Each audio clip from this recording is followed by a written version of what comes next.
লেখিকা করবী বাগচি চ্যাটার্জির নির্ঝরের স্বপ্নভঙ্গ। আকণ্ঠ মদ্যপ হয়ে তারা ছয়জন যখন হোটেলের অন্যদিকে সেই বিশেষ বন্দোবস্তের জন্য এসে পৌঁছেছে, তখন একজন শণ্ডা মার্কা লোক তাদের নিয়ে গেল একটা রুমে। সেখানে মায়াবী মায়াবী আলোয় দেখা যায় উঁচু করে রাখা সজ্জিত কুশনে হেলান দিয়ে রঙিন হয়ে এক মহিলা বসে আছেন।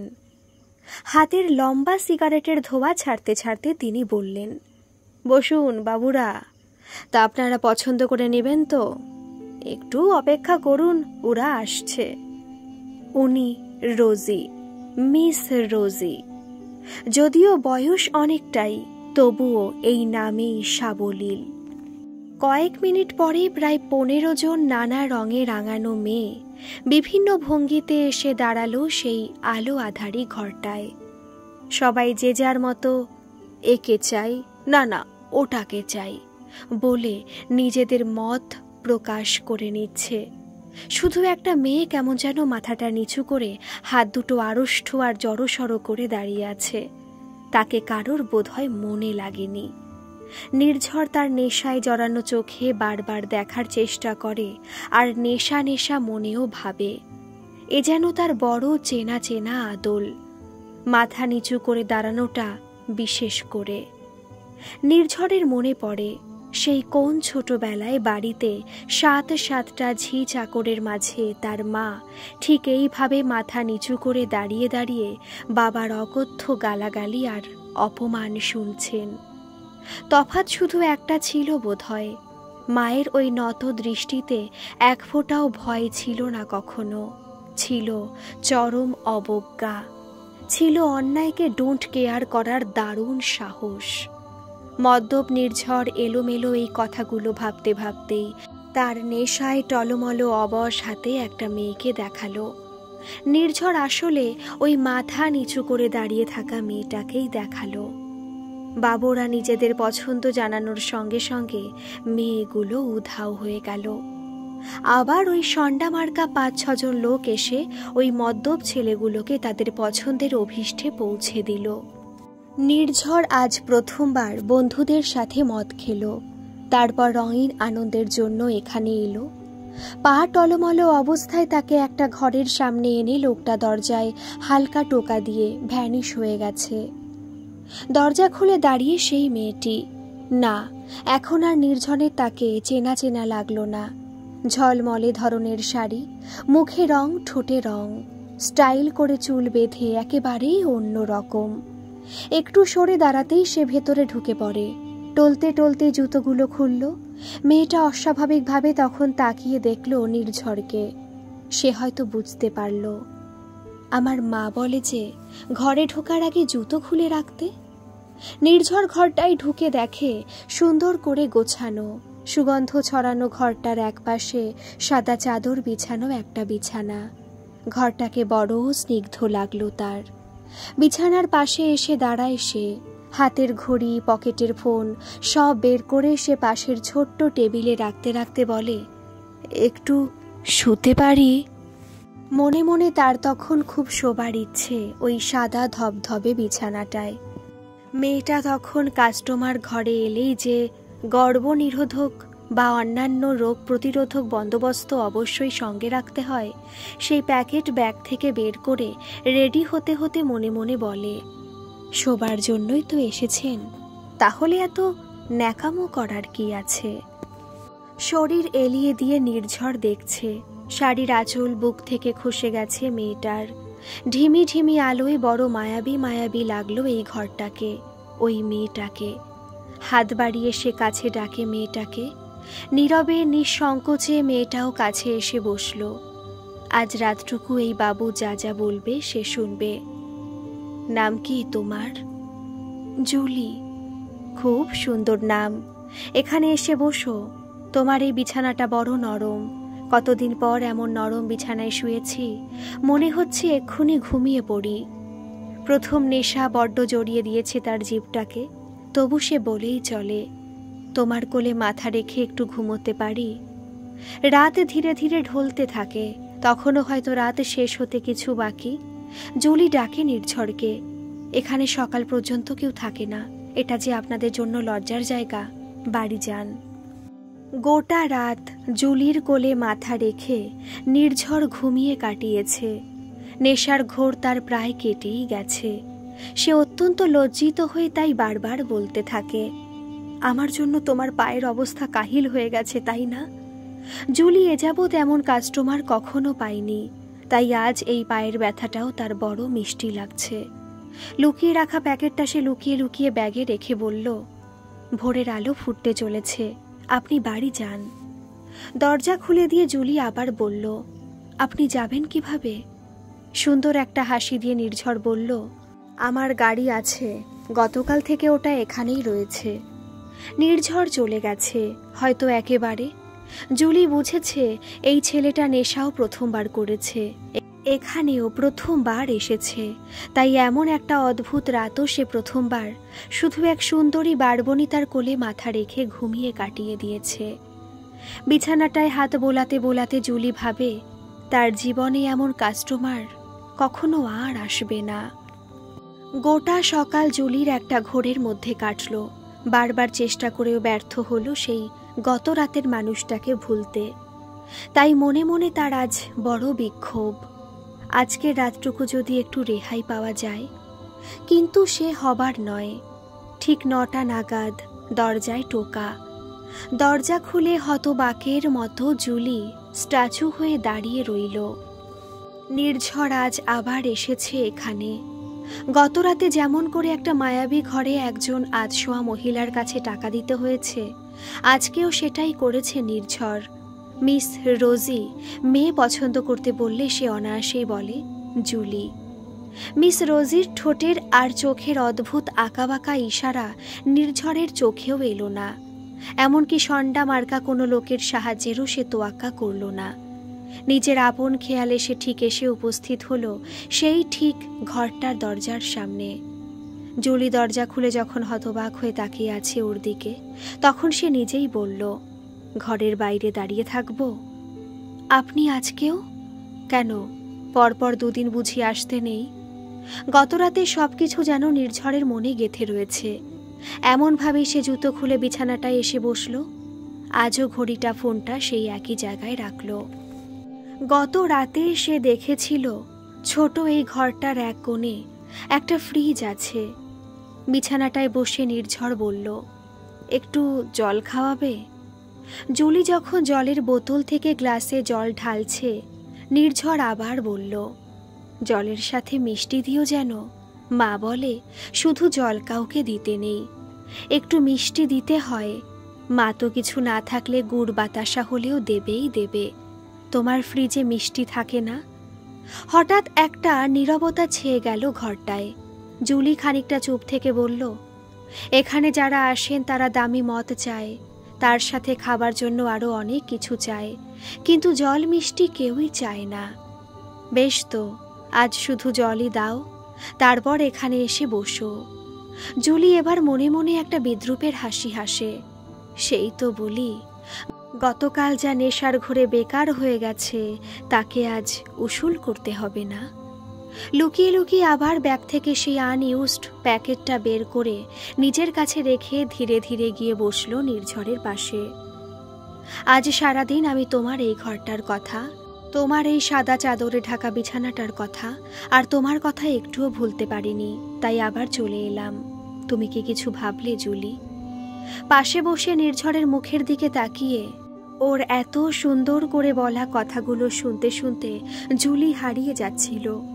এতদিনের এই জীবনে কেউ কি কখনো এমন করে কথা বলেছে তার সাথে, তাদের সাথে? জুলি এত কথা ভাবতে ভাবতে হারিয়েই যাচ্ছিল। চমকে উঠে সে যেন সেই মুহূর্তে কোনো উত্তর খুঁজে পেল না। কথাটুকুকে সামলানোর জন্য বলল, পা উঠিয়ে আরাম করে বসুন। জুলি, আজ কিন্তু প্রমিস করে বলছি আমি একটুও ঘুমোবো না। জুলি আবার ব্যঙ্গের হাসি হাসে মনে মনে। সে আর বলতে। রাত বাড়তে থাকে। নির্ঝর এক নাগাড়ে নানা ধরনের কথা বলে চলে। তোমার নাম আমি জেনেছি, আমার নাম তুমি জানবে না? জুলি ভাবে, কি হবে জেনে? গতকালের ঘাটতি পূরণ করতে আপনার আজ আবার আসা, আগামীকাল আপনি ফক্কা, অন্য লোক, অন্য আয়োজন, বাবুদের নাম ধাম জেনে লাভ কি? তবু নির্ঝর নাছোড়বান্দা জানবে না আমার নাম? বলুন। আমি নির্ঝর, নির্ঝর সেন। সেন অ্যাসোসিয়েটসের মালিক আমার বাবা। কিন্তু জানো, এ নাম আমার মায়ের দেওয়া। আমার মা খুব ভালো আবৃত্তি করতেন। রবি ঠাকুরের কবিতা, নির্ঝরের স্বপ্নভঙ্গ মা দারুণ করতেন। মা বলতেন, পাথর চাপা আশা, আকাঙ্ক্ষা, স্বপ্ন আর ভালোবাসা যেদিন তার পথ পাবে, সেদিন খরস্রোত ঝর্ণার মতো আমি দুর্বার বেগে বয়ে যাব, হারিয়ে যাব। তবে হবে আমার ঘুমিয়ে থাকা সব স্বপ্ন ভাঙার পালা। অন্ধকার থেকে বেরিয়ে সূর্য স্পর্শ করব সেদিন। সে শুধু একটু শ্বাস নেয়, আবার বলে, জুলি, আমার কথা তোমাকে বোর করছে না তো? জুলি এবার ধীরে ধীরে নির্ঝরের একেবারে পাশে এসে বসে বলে, আপনি বলুন, আমার ভালো লাগছে। বেশ, তবে শোনো। বলে টেবিলে রাখা ফোনটা খুলে একটা ছবি দেখিয়ে বলল, এই আমার মা, হাত দিয়ে ছুঁয়ে দেখো। আমার মার গায়ে হাত দিলে বিরক্ত হয় না। জানো, আগে মা যখন কাজ করে করে পুরো ঘেমে চপচপে হয়ে থাকতো, আমি তখন মাকে জড়িয়ে ধরতে চাইলে মা খুব রেগে যেত, পুরো আমাকে মারতে উঠত। কিন্তু এখন আর রাগে না, কিছু বলেও না। নির্ঝর একসাথে কত কথা বলে চলেছে। জুলি শুনছে শুনছে আর অবাক হয়ে হয়ে ভাবছে, এ তো আজও পাগলের পাল্লায় পড়া গেছে। এখানে বসে বসে শুধু মায়ের কথা বলে চলেছে। মায়ের কথা বলার জন্য এত টাকা খরচ করে, এত বদনাম করিয়ে এমন সুন্দরীর কাছে আসতে হয়? নাকি আমার রঙিন দেহ ওনাকে আকর্ষণই করছে না? মহা মুশকিল তো। হাজার কথার স্রোত বইতে বইতে রাত আরও ঘন হয়। নির্ঝর বলে, জুলি, শুধু তোমার কাছে কেন আমি এত কথা বলছি তুমি বলতে পারো? কেন মনে হচ্ছে যে তোমাকে সব বলা যায়? সব কষ্ট, সব দুঃখ, সব হারিয়ে যাওয়া, সব যেন তোমাকে অনায়াসে বলতে পারি। আমি কি সত্যি তোমাকে বলতে পারি আমার সব কথা? সে আমার জানা নেই, কিন্তু একটা কথা বলতে পারি। আপনার যদি মনে হয় তবে আপনার সব শুনতে আমি রাজি। আমার একটা মস্ত বড় বাড়ি আছে, যদিও ওটা আমার নয়, বাবার। আমি থাকি মাত্র। ওখানে বড় একটা ঘরও আছে, মস্ত একটা বিছানা, নরম গদি পাতা। কিন্তু তবুও বাড়ি ও ঘর ও বিছানা আমাকে চাবুকের মতো আষ্টে পৃষ্ঠে বেঁধে মারে যেন। খুব কষ্টে রাত কাটে আমার সেখানে। কাল যখন আমি তোমার কাছে এসেছিলাম, তখন কেন যে মনে হয়েছিল এই বিছানাটা বড় আরাম আছে। আজও মনে হচ্ছে বিছানাটায় বড় আরাম। এ কথা বলে সে একটা বালিশে মাথা রেখে আবার বলল, পাথর চাপা ভাগ্যটা বোধহয় এবার খুলে যাবে। আটক হয়ে থাকা নির্ঝর বোধহয় তার গতিপথ পাবে। সূর্যের আলোয় সব অন্ধকার এবার শেষ হবে। জুলি খুব অস্পষ্ট গলায় বলে, কি করে? কিন্তু উত্তর মেলে না। জুলি তখন নির্ঝরের মাথায় আপন মনে হাত বোলাচ্ছিল। নির্ঝর তাতেই কখন যে ঘুমিয়ে পড়ে ও টের পায় না। জুলি আবার সারা রাত ওই ঘুমন্ত মানুষটার দিকে তাকিয়ে কাটিয়ে দিল। ভোরের আলো ফোটার আগেই জুলি আবার ডাকলো নির্ঝরকে, কিন্তু আজ সব যেন ওলট পালট। নির্ঝর হেসে বলল, হারাবার মতো আমার তেমন কিছুই নেই জুলি, যার ভয়ে লুকিয়ে আলো ফোটার আগেই পালাবো। আজ ভোর দেখব তোমার কাছে, তোমার সাথে। বালিশে মুখ গুজে সে আবার বলল, আমি জানি তুমি সারা রাত জেগে, পারলে তুমিও একটু বিশ্রাম নাও। সকালের সূর্যের আলো বিছানা পর্যন্ত এসে ঠেকেছে। পাখিদের কত রকম ডাকাডাকি। জুলি ঘুমিয়ে এক দৃষ্টে তাকিয়ে তাকিয়ে দেখছে নির্ঝর। পাখিগুলো একেবারে জানলার কাছে এসে কিচমিচ শুরু করেছে। চমকে উঠে জুলি দেখছে নির্ঝর তার দিকে তাকিয়ে বসে আছে। হঠাৎ এই বারবনি তাকে কোথা থেকে যে একরাশ লজ্জা পেয়ে বসল সে নিজেই জানে না। আর তার লজ্জা দেখে নির্ঝর বেশ মজা পেল। এবার আমি যাব, কিন্তু ভাবছি চলে যাব না থেকে যাব। তারপর হেসে বলল, একটু ফ্রেশ হতে পারি? নির্ঝর যখন বাথরুমে গেছে, জুলি তখন বসে বসে কি যে আকাশ পাতাল ভাবছে সেও জানে না।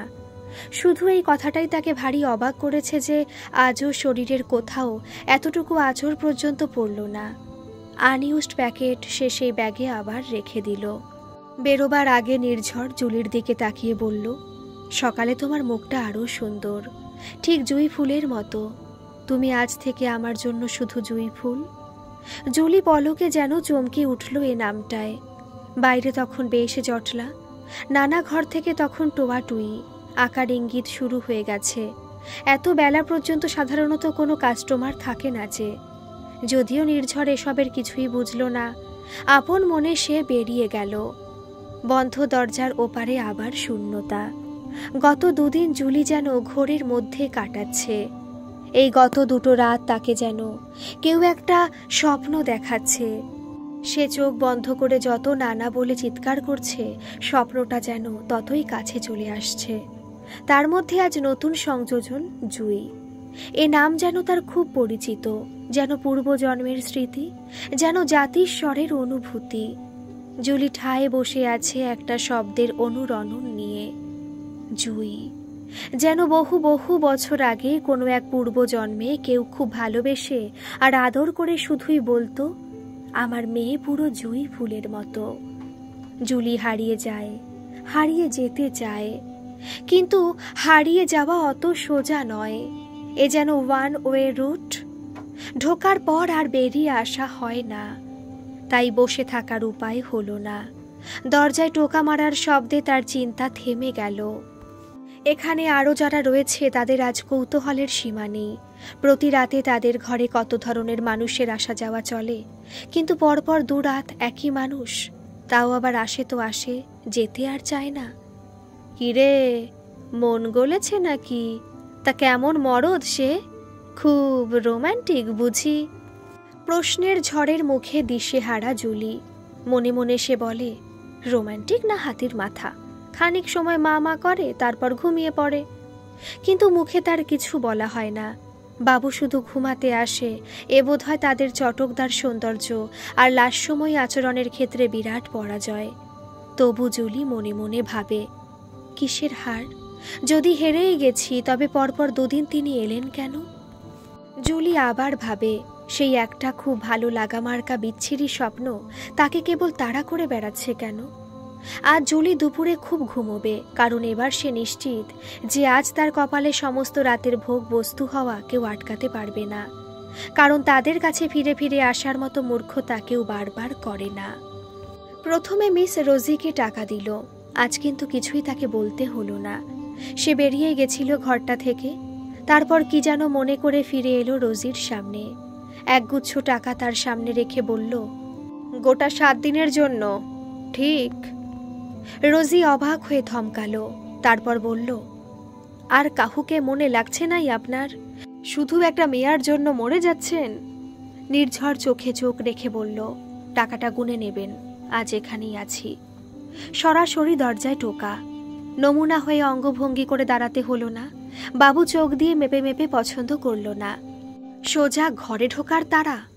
জুলি মনে মনে এসব ভাবতে ভাবতে দরজা খুলে তাকে দেখে এবার জুলির ভিড়মি খাবার জোগাড় হলো। কিন্তু আজ নির্ঝর এতটুকু অপেক্ষা পর্যন্ত না করে ঘরে ঢুকলো, যেন আজন্মের পরিচিত এ ঘরটা তার। হাতের বিরাট একখানা মিষ্টির প্যাকেট ধরিয়ে বলল, মিষ্টি দাও, জল দাও। জুলি যেন কয়েক মুহূর্তের জন্য বাক্যহারা হয়ে হাঁ করে তার দিকে তাকিয়ে রইল। মনে মনে বলল, পাগল হতে পারে। বেশ একটা বড় ডিশে অনেক কটা মিষ্টি আর জল এনে জুলি দাঁড়ালো তার সামনে। আবার কেন এসেছেন? রোজ রোজ এভাবে কি টাকা ওড়াতে হয়? ওড়াই তো নি, তোমার কাছে এসেছি। তোমার কাছে আসতে আমার ভালো লাগছে, ভীষণ ভালো লাগছে। কেন বলতে পারি না, শুধু সারা দিন সব কাজের মধ্যে তোমার কথা মনে আসছে।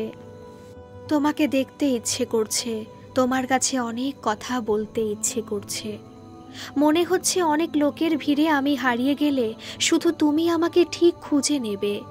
মনে হচ্ছে অনেক জন্ম আগে তুমি শুধু আমার ছিলে। ওসব যত বাজে কথা, ওসব কিছু আপনার মনে হচ্ছে না, আর আসবেন না, কিছুতেই না। কেন? এত শত আমি জানি না, শুধু আমি বলছি তাই। কিন্তু মনে মনে জুলি বলে, সেই খুব ভালো লাগা বিচ্ছিরি স্বপ্নটা যে আমাদের দেখতে নেই, আপনি বুঝতে পারবেন না ও কথা। আচ্ছা বেশ, তবে এখন মিষ্টি খাও, মিষ্টি মিষ্টি কথা বলো। আজ এসে গেছি, থাকি, কাল থেকে আসবো না। হাত বাড়িয়ে বললে সে, তাহলে আজ পুরো আমার কাছে বসে থাকবে, ঠিক? জুলি কথা না বাড়িয়ে পাশে বসে, ডিশ থেকে তুলে নির্ঝর একটা মিষ্টি জুলির সামনে নিয়ে বলে, নাও জুই, খাও। কথাটা ভালো করে শেষ হলো কি হলো না, কান পর্যন্ত পৌঁছেছে কি পৌঁছায়নি, জুলি যেন পাগলের মতো ফেটে পড়ল। কে জুই? কোথাকার জুই? দুদিনের যোগী, আবার নামকরণ করতে এসেছেন। আমার নাম জুলি, জানেন না? ফের যদি ওসব বলবেন তো এক্ষুনি চলে যান। ঝড়ের বেগে কথাগুলো বলে সে। তার সুন্দর মুখশ্রী যেন এক লহমায় কেমন ভয়ঙ্কর ভাবে পাল্টে গেছে। হাতে ধরা মিষ্টিটা ওভাবেই ধরা রইল। যেহেতু নির্ঝর তার কোনো অপরাধ বুঝে উঠতে পারল না, তাই মনে মনে সে ভাবল, আজ কেবলই ছন্দপতন হচ্ছে। সে আরও ভাবল, তাহলে কি আবার একা, আবার শূন্য, আবার সে একটা দম বন্ধ করা নিশ্ছিদ্র অন্ধকারে ঘেরা জেলখানার বন্দি দশা। এখানেই মেয়েটার কাছে যে মুক্তির স্বাদ, যে অপূর্ণ থেকে যাওয়া ভালোবাসার আবেশ পাবার আশায় ছুটে ছুটে আসা, সেটা কি অপূর্ণই থেকে যাবে? মিষ্টিটা ডিশে রেখে নির্ঝর উঠে দাঁড়িয়ে পড়ে। বেশ, তাহলে আমি যাই। বিছানায় মুখ গুজে কান্নায় ভেঙে পড়ল সেই মেয়েটা। আমি জানি না কিসে তোমার মনে আঘাত করে ফেললাম, কিন্তু আমি কাউকে এমনটা করি না জুলি। ঠিক আছে, আর হবে না। আমি তাহলে আসি। আজ প্রথমবার জুলি নিজেই নিজেকে সমর্পণ করল নির্ঝরের বুকে। একজন বারবনিতা তার রাতের অন্ধকারে আসা সে ভীষণভাবে অপরিচিত একজন অতি স্বাভাবিক বাবুর বুকে নিজের শরীর সমর্পণ করল। কিসের ভরসায় আজ এই বারবনিতার এহেন আচরণ, তা হয়তো সে নিজেও জানে না। জড়িয়ে ধরল নির্ঝরকে, অনেকক্ষণ পর বলল, আপনার কত কথা শুনলাম, আর আমার কথা শুনবেন না? আতশোয়া হয়ে বসে আছে নির্ঝর, তার খুব পাশে জুলি। আজ জুলি বলছে, নির্ঝর শুনছে। একটা গ্রাম ছিল, খুব ছোট, রূপে গুণে বা নামে কোনোটাতেই তার বাহুল্যতা ছিল না। সে গ্রামে অনেক কাঁচা পাকা ছোট বড় ঘরের মধ্যে একটা অতি সাধারণ ঘরও ছিল। সে ঘরের একটা মাটি দিয়ে লেপা উঠোন ছিল। সেই উঠোনে দড়ির খাটিয়া পেতে রোদ পোহাতো এক বুড়ি ঠাকুমা। একজন শক্তপোক্ত লোক ছিল যে অন্য লোকের জমিতে ভাগ চাষের কাজ করত। একজন আটপৌরে মহিলা ছিল যে উদয় অস্ত সংসারে জোয়াল টানত। আর ছিল একটা টুকটুকে সুন্দরী ছোট্ট মেয়ে। সে যখন বাবার হাট থেকে কিনে আনা লাল জামাটা পরে উঠোনে নেচে নেচে বেড়াতো, তখন তার বাবা খুশিতে হাততালি দিয়ে বলতো, দেখেছো মা, আমি বলি নাই বিটিটো আমার পুরা জুই ফুলের মতো। আমি যে নামটো জুই দিলুম সেটা কিন্তু পুরো সার্থক লয়। জুলি চুপ করে, বোধ হয় দম বন্ধ হওয়ার পর আবার দম নেয়। সেই যে সেবার গ্রামে যাত্রা হলো, সে সময় জুই বড় জোর 15 বছর বয়স। গ্রামের স্কুলে পড়ে, বাইরের দল এসেছিল সেবার। অজ গ্রামের মেয়ে জুই, শহর থেকে আসা যাত্রা দলের আর্টিস্টদের সাথে আলাপ করার বড় মন। গ্রামের একটা পান্ডা গোছের দাদাকে ধরে বন্দোবস্ত হয়ে গেছে। কোনো রকম ভাবে আলাপও হলো, কিন্তু সবার সাথে নয়, ওই 3-4 জন। আহা, কি সুন্দর দেখতে তাদের, যেমন স্বপ্নে দেখা রাজপুত্র। কি স্মার্ট তারা। জুই আর তার বান্ধবীদের যেন মাথা ঘুরে গেছে। সে দলের সেই 4টে ছেলের সাথে তাদের দুদিনেই বেশ জমে উঠল ভাব। সেদিন তারা গ্রাম ঘুরতে চাইলে মেয়েগুলো রাজি। ঘুরতে ঘুরতে তারা তখন মেঠো পথ ধরে অনেকখানি দূরে একটা মন্দিরের কাছে। কি যেন খাওয়ালো তারা। শহরের খাবার তো, তাই অপূর্ব স্বাদ ছিল তার। জুলি আবার থামল, এবার অনেকক্ষণ। তারপর ধীরে ধীরে বলল, তারপরের কথা কিছু মনে নেই সেই মেয়েটার। শুধু যখন চোখ খুলল তখন কোথায় যেন একটা অন্ধকার ঘরে পড়ে আছে। সাথে সেই বান্ধবীরাও নেই। জ্ঞান ফিরে সে অনুভব করে গায়ে ভীষণ ব্যথা, আর ব্যথা তার সেই গোপন স্থানে, যা কিনা মেয়েদের সবচেয়ে ভয়ঙ্কর জায়গা। রক্তে আর ফোলা ফোলা যন্ত্রণায় একটা রাত গোটা কেটেছে। তারপরে সব একাকার, কোথা থেকে কোথায় হাত বদল আর দেহ বদল হতে হতে আজ এখানে। মিস রোজি নাম দিল জুলি। জুই মরে গেছে, জুলি আপনার সাথে বসে আছে। জুলি তাকালো নির্ঝরের দিকে। নির্ঝর বলল, ঠিক আছে, থাক জুই, অন্য কোনো মনে। বাইরে না হয় জুলি বলবো তোমায়। বাবা বলতো জুই, বাবাকে ফিরে পেতে বড় মন জাগে। বাবার সেই ডাকটুকু শুনতে স্বাদ হয় আরও একবার। নির্ঝর তার হাত দিয়ে জুলিকে আরেকটু চেপে ধরে বলল, বেশ। সে আরও বলল, ভোর হয়েছে, এবার যেতে হবে, অফিস আছে। আর মায়ের কথা যে শোনা হলো না। কপালে ঠোঁট ছুঁয়ে দিয়ে নির্ঝর বলল, শোনাবো, আসবো তো। নির্ঝর চলে গেছে।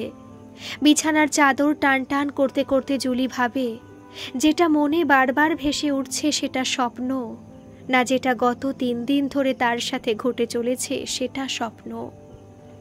স্নান সেরে সে আয়নার সামনে দাঁড়িয়ে দাঁড়িয়ে ভাবছে, একটা ছোট মেয়ে নেচে নেচে আসছে, পেছনে পেছনে একটা লোক, কেমন যেন বাবা বাবা দেখতে, শুধু ডাকছে, জুই জুই জুই। জুলি যখন একটা স্মৃতির জটে খেই হারাচ্ছে, ঠিক তখনই তার ডাক পড়ল মিস রোজির ঘরে। এখানে থাকার কিছু শর্ত আছে, তার মধ্যে অন্যতম, রোজগারের টাকা সম্পর্কে সবটুকু স্থির করার অধিকার শুধু মিস রোজির। তিনি তার ইচ্ছে মতো যা দেন ওটাই নিতে হয়। আর ভরণ পোষণের এবং পোশাক পরিধানের আর অন্যান্য আনুষাঙ্গিকের সব যোগান তিনি দেন বলে এ নিয়ে মাথা ব্যথাও কেউ করে না। না আছে তাদের আত্মীয় পরিজন, না আছে ঘুরে বেড়ানো, হবেই বাকি এত ঝামেলা নিয়ে। রইল বৃদ্ধ বয়সের রোগভোগ, মিস রোজি কি কিছুই রাখবেন না? বিশ্বাসে মিলায় বস্তু, এই বলে দিনগত পাপ ক্ষয় করে চলেছে তারা। প্রায় 26 জন দেহ ব্যবসায়ী, বারবনিতার দল। সেই 26 জনের একজন জুলি, তার আজ এই অসময় রোজির ঘরে ডাক পড়েছে। যেহেতু রাত নামার সাথে সাথে বাবুদের পণ্য বস্তু পছন্দের তাগিদে তাদের একবার করে যেতেই হয় রোজির ঘরে, তাই অসময়ের ডাক তাকে অস্বস্তিতে ফেলে। পায়ে পায়ে সে পৌঁছায় রোজির ঘরে। রোজির কাছে সে যা শুনল, যা ঠাট্টা তামাশা তাকে নিয়ে, সে ঘরে বসে থাকা ওই বিচ্ছিরি চেহারার লোকগুলো, আর রোজির চামচা মেয়েগুলো, আর রোজি নিজে করল, তাতে জুলির একরকম মাথা খারাপের জোগাড় হলো। সে এত ক্ষেপে গেল, এত রেগে গেল তাদের সেসব টিটকেরি মার্কা নোংরা নোংরা কথায়, যে গোটা দুপুর এতটুকু চোখ বন্ধ করতে পারল না। এমনকি বিছানাটা পর্যন্ত তার সরসজ্জা মনে হতে লাগলো। মনে মনে সে শুধু রাত হবার অপেক্ষায় রইল। ঠিক যা ভেবেছে তাই। 9টা বাজতেই দরজায় টোকা পড়ল। দরজা খুলে জুলি দেখল একখানা বড় কোনো কিছুর প্যাকেট হাতে মূর্তিমান। ঢোকা মাত্র জুলির ভেতরের ক্ষোভ আগ্নেয়গিরির উত্তপ্ত লাভার মতো বেরোতে চাইল। আপনি রোজির কাছে আগামী 7 দিনের আগাম টাকা দিয়ে রেখেছেন? আচমকা প্রশ্ন নির্ঝরকে অবাক করল। হ্যাঁ, কেন? সেটা তো আমি জানতে চাই। কেন? কারণ আমি চাই না আর কেউ তোমার কাছে আসুক। ও তাই? আপনি তাই আমাকে 7 দিনের জন্য কিনে নিলেন, তাই তো? কিন্তু 7 দিনের মেয়াদ শেষ হলে তখন আপনার মন ভরে যাবে, তখন আর অন্য লোকের জন্য আপত্তি থাকবে না, তাই না? এটা তুমি কি বলছো জুই? চুপ, খবরদার। সেই আবার জুই জুই শুরু হলো। 3 দিন তো হয়ে গেছে, আজ 4র্থ দিন। তাড়িয়ে তাড়িয়ে চেখে চেখে দেখে তারপর হামলা করবেন নাকি? তাই লম্বা 7 দিনের সময় চাই? গত রাতের ভালোবাসা আর আবেগ কোথায় যেন খড়কুটোর মতো ভেসে যাচ্ছে। নির্ঝর দেখছে হতবাক হয়ে। কি থেকে কি হয়ে যায়, কিসে যে কার মনে ভালো লাগা সৃষ্টি হয় আর কিসে যে ঘৃণা, নির্ঝর কোনো ক্যালকুলেশন দিয়ে তা বুঝতে পারছে না। সে যখন তার প্রতি দেওয়া এই অভিযোগের কোনো সদুত্তর খুঁজেও পাচ্ছে না, তখন হঠাৎ জুলি তার হাতে একটা ছোট্ট রঙিন গন্ধ ভরা প্যাকেট ধরিয়ে বলল, শুনুন, বহুত দেখলাম, কেউ সরাসরি পশু হয়ে আসে আর কেউ ধীরে ধীরে এই পশুর রূপটা খোলে। আপনি না হয় একটু খেলালেন, ওই মিঠি মিঠি কথার খেলা। এ শরীরটাকে ছিঁড়ে ছিঁড়ে ভোগ করার জন্যই তো এত হাঙ্গামা, এত আয়োজন, এত টাকা খরচ আপনাদের। তাই এবার বরং শুরু করে দিন। যা করতে 7 দিনের নামে বুক করেছেন সেটা শুরু করে দিন। নির্ঝর এক মুহূর্তের জন্য নিজেকে পুরোপুরি হারিয়ে ফেলল। হাতে ধরা প্যাকেটখানা শক্ত মুঠোয় দুমড়ে মুচড়ে ছুঁড়ে ফেলে দিয়ে ধাক্কা দিয়ে বিছানার ওপর ফেলে দিল জুলিকে। তারপর একটা হাতে বিছানায় ভর দিয়ে অন্য হাতে জুলির চুলটাকে শক্ত মুঠোয় ধরে মুখটা তার মুখের খুব কাছে নিয়ে গিয়ে বলল, মেয়েদের নরম শরীরটাকে পশুর মতো আঁচড়ে কামড়ে রক্তাক্ত একদলা মাংসপিণ্ড করে ফেলে দিতে আমি রোজ দেখেছি মিস জুলি। আমি নিজে চোখের সামনে এমনটা হতে দেখেছি রোজ। আমার বাবা যখন রোজ আমার মায়ের ওপর পাশবিক অত্যাচার চালাতো, তখন সেই ঘরেই আমি এক কোণে চাদরে মুখ ঢেকে গোঙাতাম। মায়ের কষ্টের চিৎকার আর বাবার উল্লাসে সে গোঙানি ঢেকে যেত। বাবা যখন আমার ক্ষতবিক্ষত মাকে ওইভাবে ফেলে চলে যেত, এই আমি আমার মায়ের শরীর চাদর দিয়ে ঢেকে তাকে শক্ত করে জড়িয়ে শুয়ে থাকতাম। ধীরে ধীরে আমার মায়ের কাঁপুনি যখন কমতো, তখন ছেলের কাছে তার নগ্ন দেহের একরাশ লজ্জা গ্রাস করত। প্রতি রাতে আমার মাকে প্রথমে একটা পশুর অত্যাচার মেরেছে, তারপর লজ্জা তাকে দ্বিগুণ মেরেছে। গলাটা নির্ঝরের লজ্জার অপমানে বন্ধ হয়ে যাচ্ছে। এ যে তার মায়ের দুঃখের কথা, লজ্জার কথা, অপমানের কথা। কারোর সামনে মাকে কি এভাবে উন্মুক্ত করা যায়? তবু নির্ঝর সেটাই করল। আজ তাই তার কষ্টের বোধহয় কেউ তল পাবে না। চুলটা ছেড়ে দিয়ে নির্ঝর বলল, সেদিন বন্ধুদের পাল্লায় পড়ে প্রথম ড্রিঙ্ক করেছিলাম, ওদের সাথেই এখানে এসেছিলাম। সেদিন যখন কিছু করিনি, আজকেও করব না। আগামী 7 দিন কেন, 7 জন্মে ও ইচ্ছের বিরুদ্ধে তোমার শরীর স্পর্শ পর্যন্ত করব না। সেদিন নেশার ঘরে যখন তোমাকে প্রথম দেখলাম, আমার মাকে খুব মনে পড়ে গেল। তারপর কেন তা জানি না, তবে মায়ের স্নিগ্ধতা তোমার ঘরটায়, এই বিছানায় আর তোমার হাতের ছোঁয়ায় পেয়েছিলাম। তাই মনের মধ্যে লোভ হয়েছিল, ওই লোভটা সামলাতে পারলাম না। আবার পাবো, আবার পাবো, আবার পাবো।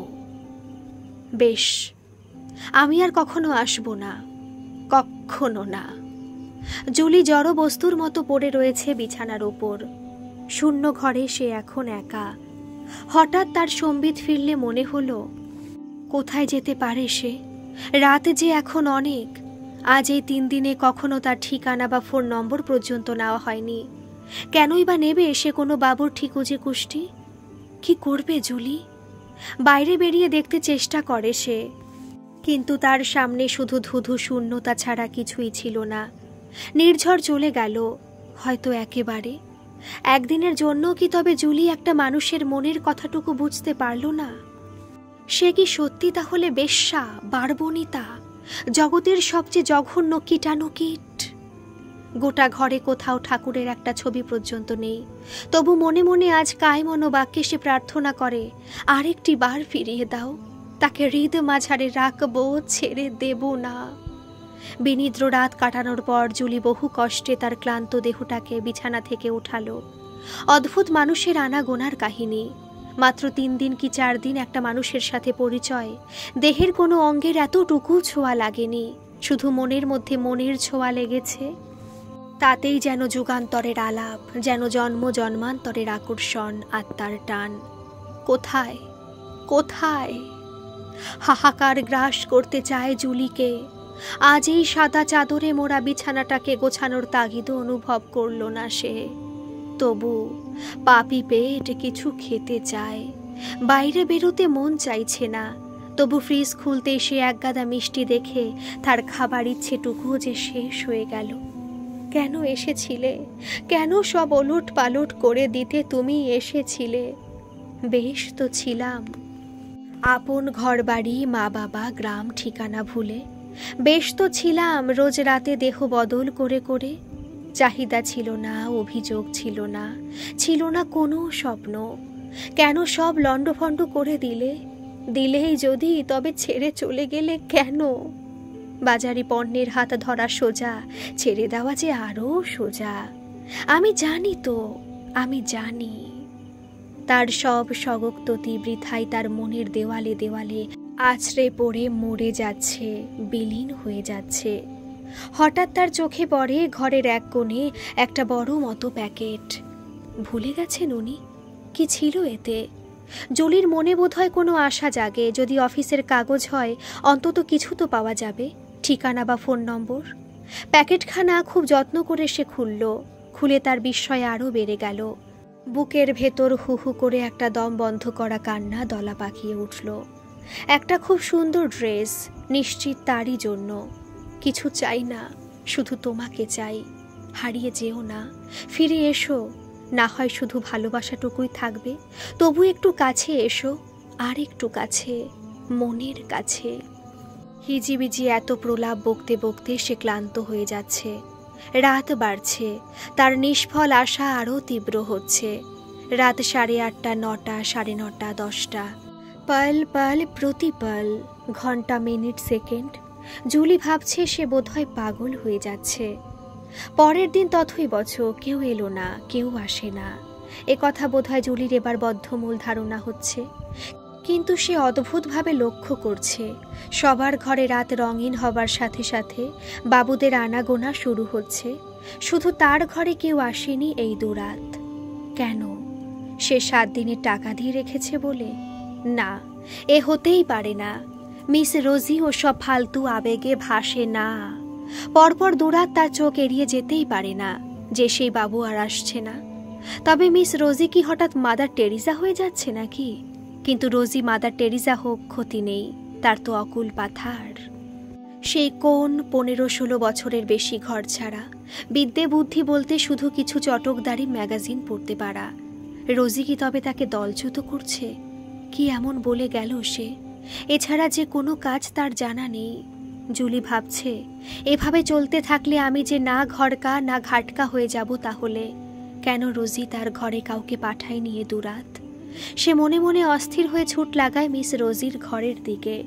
দম বন্ধ করা ছুট লাগিয়ে সে যখন রোজির ঘরের সামনে এসে পৌঁছেছে, তার বিস্ময় তখন অন্তিম সীমাটুকু ছাড়িয়ে গেছে।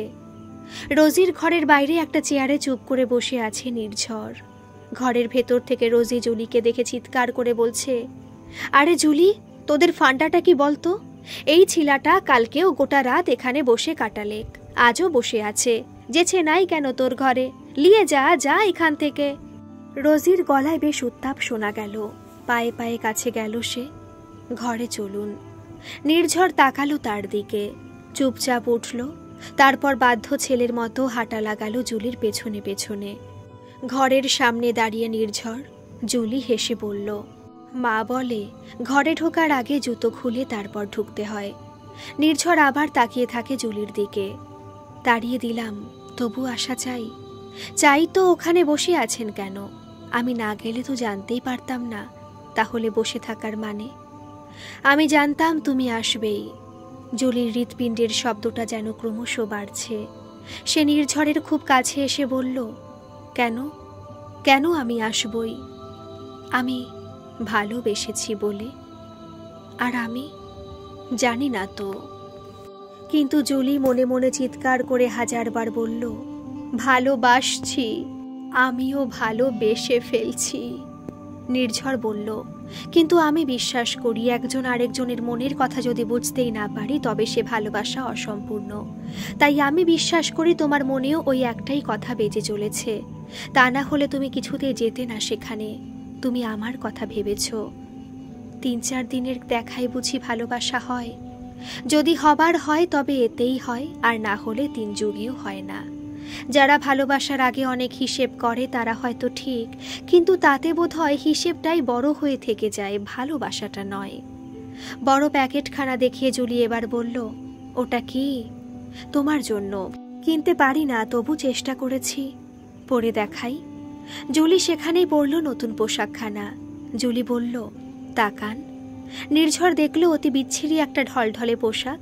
জুলিকে আরও জঘন্য লাগছে ওটাতে। দেখে শুনে দুজনে হেসে লুটিয়ে পড়ল। একটা ডিশ ভরে মিষ্টি আনলো জুলি।